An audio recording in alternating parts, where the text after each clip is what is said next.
modified fiber with subsequent polymerization is much, much more robust.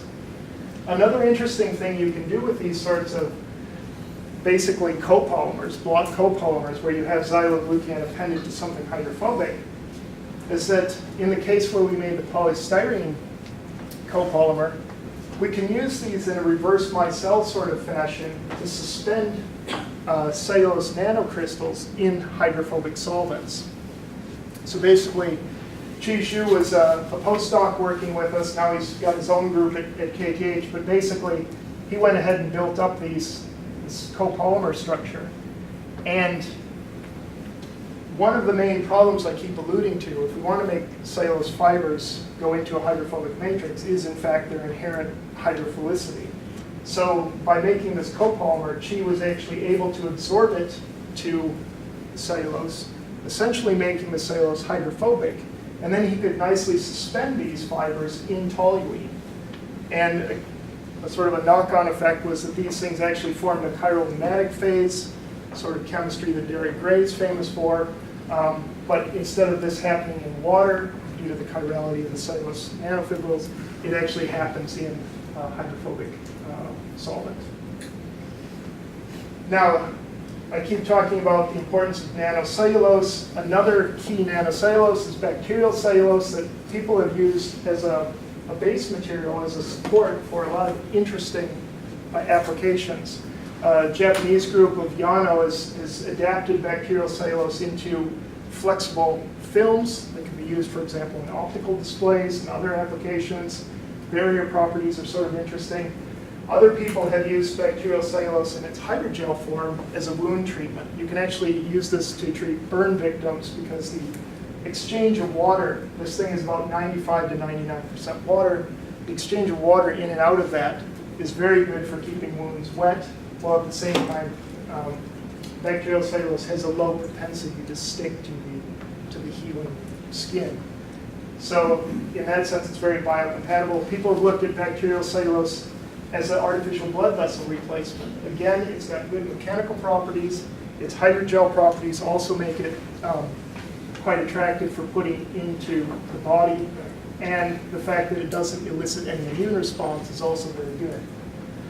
Now, that's kind of a double-edged sword in that the body doesn't mind having bacterial cellulose inside of it, but if you want to use bacterial cellulose as a tissue scaffold and get the body's own cells to grow over this, essentially these things are sort of diametrically opposed.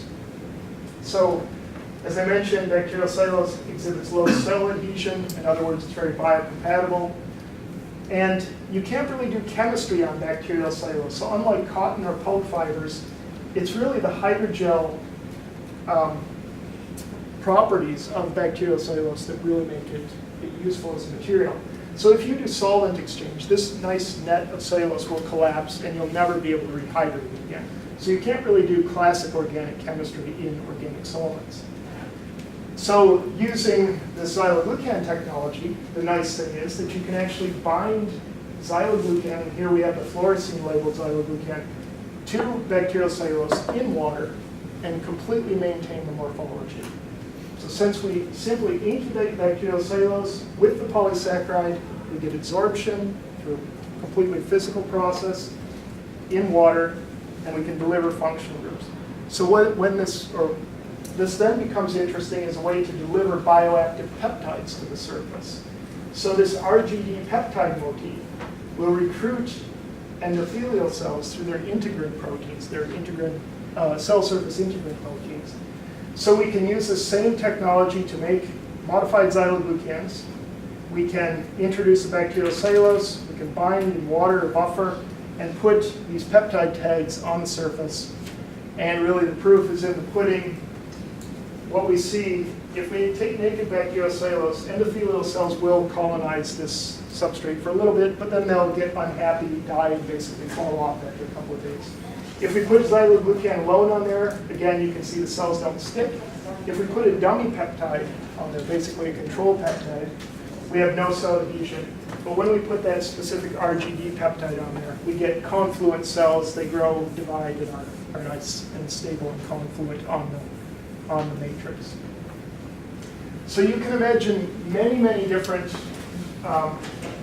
ways to use this technology to capture biomolecules on surfaces. And we can imagine many, many biomolecular interactions that can be used here. And we can think about, for example, wound dressings. We can also think about application of the technology for diagnostics.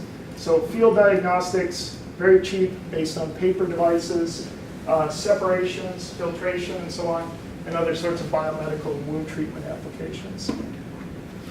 So one way we extended this was we actually wanted to do DNA capture, and really could we adapt classic glass chemistry that's used for making glass-based DNA arrays to paper. And again, by putting in reactive amine groups, we can use a bifunctional linker essentially to capture DNA strands on the surface, and then by association of the complementary DNA strand bearing a reporter group, we can then detect signal. So we did a lot of optimization here. I won't go through that, but basically this chemistry is dependent on solvent and reagent concentrations.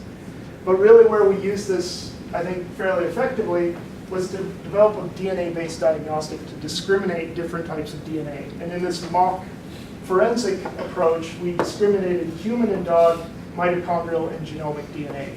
So if you were going to a crime scene, there's blood all over the place, and you want to figure out what samples to send to the lab for further analyses, you'd rather be able to do that on-site quickly, cheaply, easily, and in a rapid way. So I won't go through all of this data except to say that this set of images really summarizes. We can make an array with different probes that react with different DNA targets, whether they be human or dog, and mitochondrial and genomic DNA. And then we have very, very high selectivity. So we have a positive control in all cases, showing that we get good signal to noise. And then we have a very high ability to discriminate these different types of DNA. The way this works basically is we make a paper chip that's about 1 centimeter long. We put about 10 microliters of water in the bottom of a Petri dish, touch the paper to it, capillary action wicks this up through the paper. We get the hybridization, that is the DNA strand interaction, and capture of the fluorescent group, which we can then read in a plate reader. And the advantage here is that when you do this sort of hybridization step on glass, normally the incubation times are sort of in the range of hours. And here we basically can get a signal, or we can get the hybridization and the signal in just a matter of tens of seconds. So it's a very efficient little, if you like, TLC-like way to analyze DNA. So we really mined this technology quite a bit. We generated some patent applications out of it, one of which was actually granted. Transferred a lot of this technology through the Forest Biotech startup company, Sweet Tree Technologies in Sweden. And with that, we really wanted to see, can we move beyond what we've already done and come up with different strategies for modifying biopolymers to introduce functionality into cellulose. Now, xyloglucan itself has a number of places we can functionalize, and I told you about this ZET technology where we functionalize the reducing end. I'll switch gears now and talk about side chain modification using the enzyme galactose oxidase. And because the polymer has galactose along its backbone, we can really look at making brush-type architectures. So whereas we had really block copolymers with sort of a functional group and the xyloglucan, now we can imagine xyloglucan bearing functional groups all along its length. So galactose oxidase, it's a copper radical oxidase that basically oxidizes the 6th position of galactose to an aldehyde group. And chemists in the audience will realize that this gives us another type of chemical handle that we can further derivatize. And we can activate using galactose oxidase to make this carbonyl, and then we can functionalize that and put on any number of functional groups again. Now the interesting thing, I mentioned that xyloglucan, you can actually buy this stuff by the ton. You can get it in basically container loads of xyloglucan as an agricultural byproduct. Another interesting biorefinery stream is galactoglucomannan, which comes from especially thermomechanical pulping of spruce and other softwoods. Now, galactoglucomannan also has this pendant galactose residue. So any chemistry that we develop here, we might be able to adapt to galactoglucomannan. So going from an agricultural biorefinery stream to a forest biorefinery stream. And I learned that, so there have been some Finnish groups that have worked for a long time with galactoglucomannan fractionation out of TMP.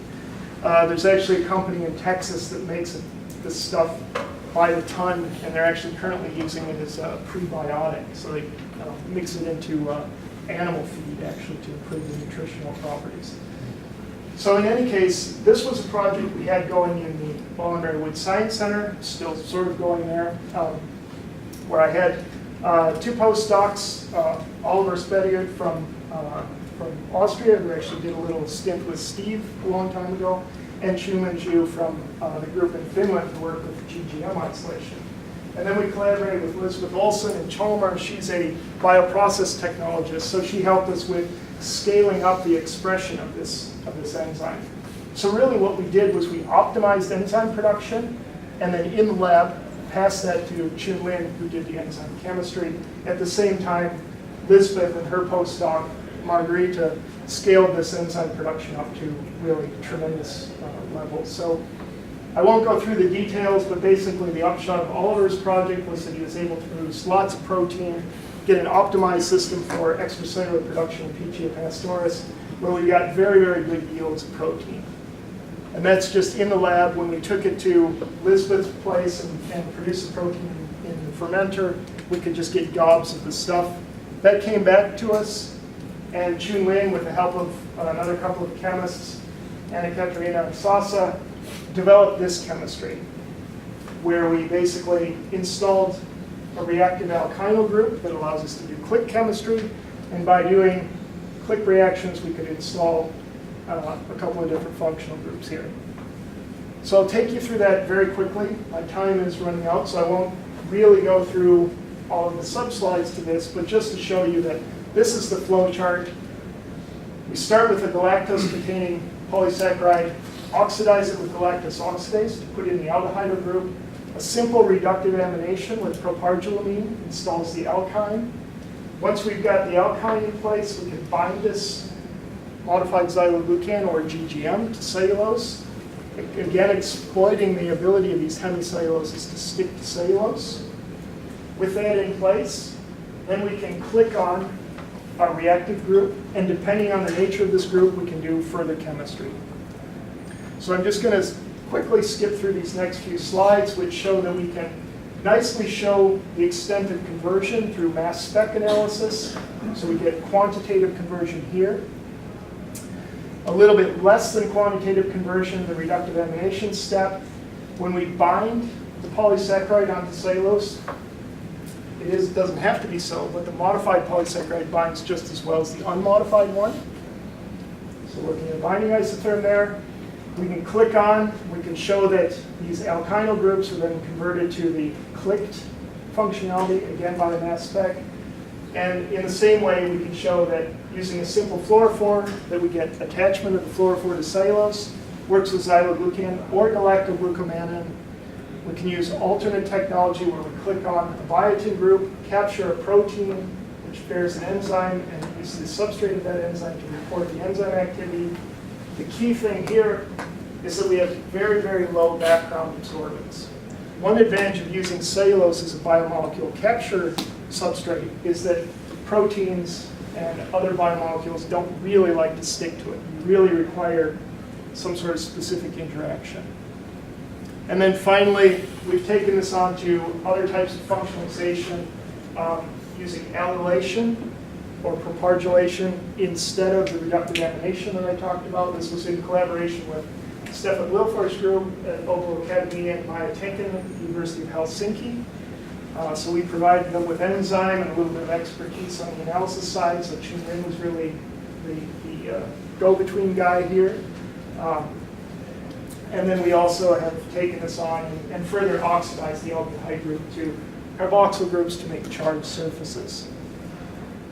So really with that, I just wanted to wrap up and to highlight that there are many different ways, or at least 2 different ways, to kind of skin the cat, where we can exploit the binding properties of these polysaccharides to cellulose to make new surface, or to make new routes to surface functionalize these things. And It can be pretty low tech, just mixing xyloglucan and pulp fibers to get stronger paper, or it can be pretty high tech that is working to diagnostic type applications. And what I'm particularly excited about is now just joined with one project in the NSERT Green Fiber Network, where we're going to look at adapting this chemistry to nanocellulose derivatization, looking toward hydrogels and other sorts of ways to increase the mechanical properties and functional properties of nanocelluloses functionalized with these hemicelluloses. And again, that sort of can be a combination of nanocellulose technology and, for example, forest biorefinery streams like galactoglucoman, and stitching those together to get new functionality. So with that, I'd just like to stop here and thank everybody whose name was mentioned on the bottom of the slides. I hope you caught all those references. Far too many people to list. My old colleagues at the Division of Glycoscience, which used to be called Wood Biotechnology, incidentally. All the collaborators on the paper science side, surface force analysis, structural biology, et cetera, and my current group, who I'm looking forward to working with in the next few years here, a few undergrads working with me, and these funding bodies, now that I've moved to Michael Smith Labs, starting up with some CFI money, faculty funding from Michael Smith, from the Michael Smith Labs, and, as I mentioned, the Green Fiber Network, which I've just become affiliated with. So thank you for bearing with me, and thanks for your attention.